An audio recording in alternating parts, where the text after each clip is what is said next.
Restring Zero. What's it like after a week? And who's it for, but equally, who is it not for?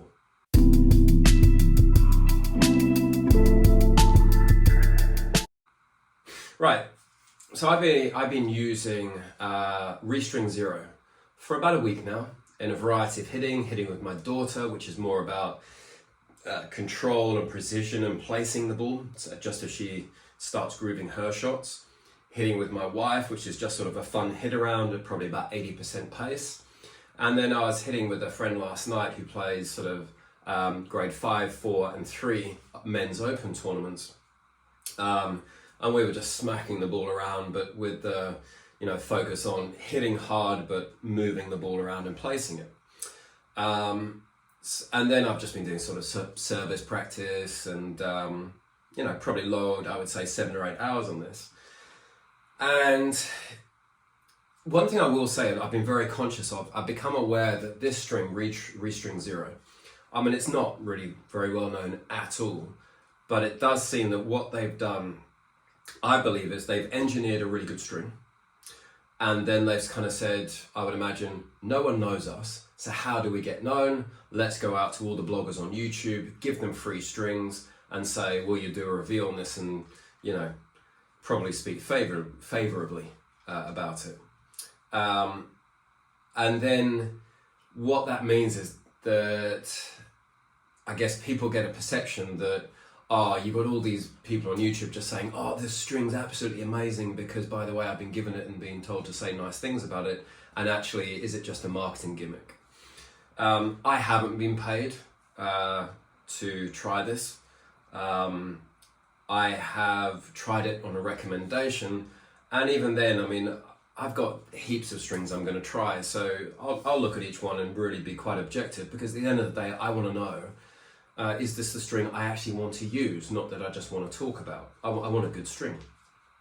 I was initially skeptical, just because shape strings for me, I find, can be a bit hit and miss if you are wanting from them this big spin factor. Some of them just don't deliver. This is one that absolutely does. So a week on, basically what's my finding is the spin just doesn't disappear. I mean, it's the spin, the launch angle being higher, it's powerful, it's not really losing that in the same way that I felt with Slinko Hyper G. At about the same amount of time, it did start to lose some of its qualities, so it does seem durable. But then I've also been sort of thinking, I mean, look at the racket I'm using, a Technifiber T-Fight. This is actually the 300 gram, the 100 square inch head. This is a power and control racket. It's not that it's, it will absolutely help generate spin, but because it's light and whippy, but it's not a spin racket like the Babolat Pure Aero or the Head Extreme MP. It's not really a spin racket like those are. So I kind of look at it and think, I've got a power and control frame, and what I've now done is added the spin and the higher launch angle that I crave to a racket that doesn't naturally provide that. So it's like they work really nicely hand in hand. But then, I also think, what style of tennis am I playing? I do play on my single-handed backhand. It is a topspin shot. I am hitting topspin. I'm really rolling up the ball.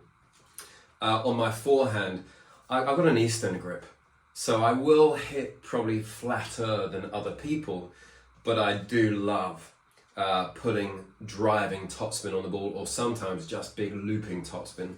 I will very rarely hit flat, completely flat. So I love having spin on the ball. I love having the clearance over the net. And in fact, I kind of look and say, for me, while it's fun to trade where you're just hitting that low, you get on the forehand and you're just hitting it flat and low and hard, and you have those fun rallies, you kind of recognize that actually that's not always the best thing to do, because everybody wants a ball at waist height, coming in low, hard, relatively flat, predictable bounce, so I can just stand there, step in and rip through the ball. Actually, I want to be putting the ball at shoulder height, at head height, with power and spin, so you don't quite know what's going to happen at the bounce. So I love putting spin on the ball. And I like lively strings. I don't mind the racket giving extra power, because if you got that spin, even if you can generate your own power, let's have some more, because that spin's going to keep the ball in, you know. It's and being a bit of a control frame with the T5, you know, great, give me more power, love it, especially on the serve. But then you can kind of look at all those qualities and then say, who would hate this with a passion? Well, that's going to be people who want to hit flat, who want to hit low, who probably don't want power, who want to rein it in, who want it to be a bit more muted, who want a softer string, more dwell time, ball pocketing, who they don't want spin on the ball, they want to keep it low. You'll hate this. You know, you'll turn around and say, I don't know why people like this. It pings off, it spins all over the place, the ball's really high, and that they'll probably play with it for 15 minutes and then curse the fact that they think they've fallen for a marketing gimmick and cut the thing out almost immediately. But then I would say it's a poly, it's a shaped string. You know, and they kind of talk about it as being, it's for power and spin.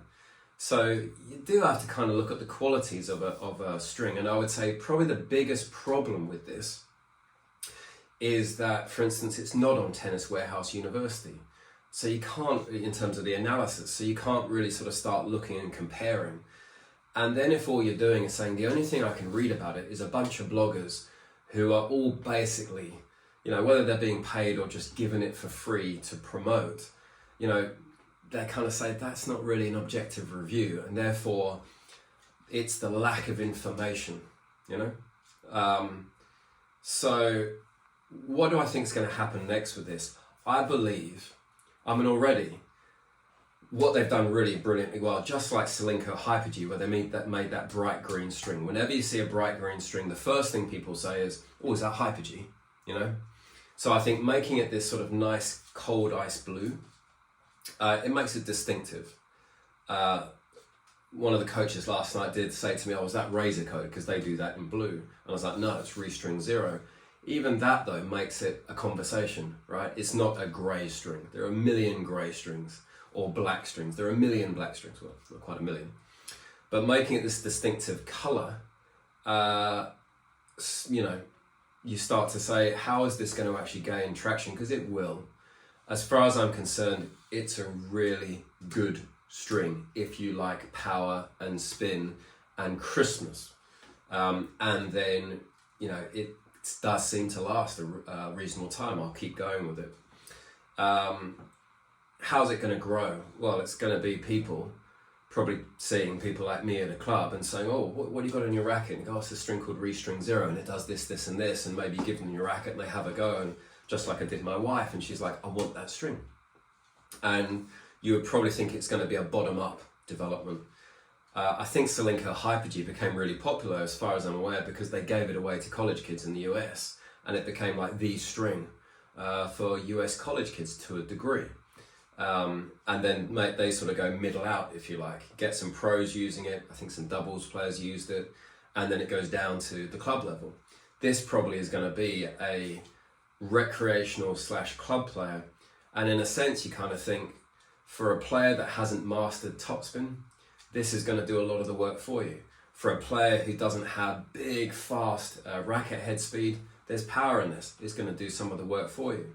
For a player that has trouble, you know, maybe they're hitting the net a lot, this is going to do some of the job for you with the launch angle. So it makes sense for it to be kind of a recreational string, but in the hands of someone who can really start playing with it, who wants a lot of those qualities, the power, the spin, the high launch angle, the liveliness, the crisp feel. You know, there's no reason why you wouldn't use this at an advanced level as well. So bottom line, I will say the big asterisk, I've identified actually 25 other shaped strings, square, star shaped, hexagonal, octagonal, 10-sided, what's that, decatagonal, I don't know. So I'll put an asterisk to say I'm pretty much set to saying I'm a shaped string guy, And I am quite happy. I have bought a reel. I'm going to stick it in my wife and daughter's racket, so I'm okay buying a reel, even if I end up actually over those 25 finding something I love even more. But bottom line, I don't think if you like those qualities I'm describing, I think you're going to really like this. So this isn't just a marketing gimmick, even though they have probably had to go a bit gimmicky on their marketing, simply because they've engineered what seems to be a great string, but they have no presence in what is a very saturated market. So, you know what, hats off to them in terms of putting some intelligence to say they're building a brand, so good for them. That's my honest opinion, unpaid, unfiltered. Buy a set and see what you think.